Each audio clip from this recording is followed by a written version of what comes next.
Nalalaki niya. Hindi po. Kasi, Ay, saan ba ang camera ko? Ito ba o ito? ito po. Walang... Opo.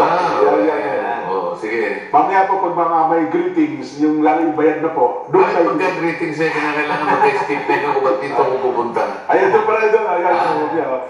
Nilagay natin ng bagong prompter. Eh, ang layo naman doon. Baka mamaya hindi ko mabasa. Ayan, mamaya doon. Ay, naayos na po natin. Para daw po hindi na kayo pumapaling sa kanan. Eh, kasi pagka-greeting, Opo. lalo na kung hindi naman bayad, ano? Ipapaling ako rito, na-skip na ako eh, di ba? Ay, ngayon po, ito, inaayos na po yan. Ayan, okay na. Nagpapalakas ito eh. Opo, yan. Si Kuya Flint Pereza po, ay nagpapalakas na rin ngayon. Ay, naman. Pero, teka lang, nasan? Doon sa ating mga kababayan, ano na? Again, sabi natin, medyo relax na ng konti. Pero, ang malungkot pala... Oh, may malungkot? Oo. Parang ano yan eh, we are pleased to announce na malungkot ang balita. Hindi pa it is with deep regret. Ayun. Eh, ang problema, sir. Opo.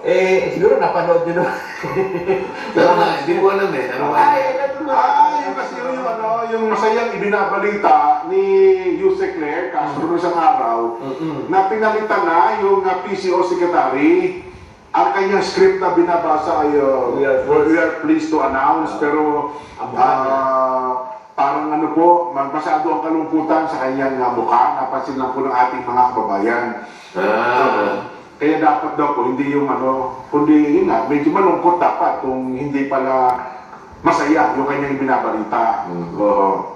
Pero gano'n pa man. Baka nasisihan naman sa nangyari. Maaari po siguro.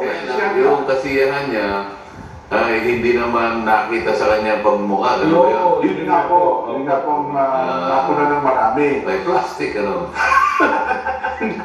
Hindi mo ganun na sinasabi nila pagka hindi ko ito yung sinasabi mo sa ginagawa mo. Opo.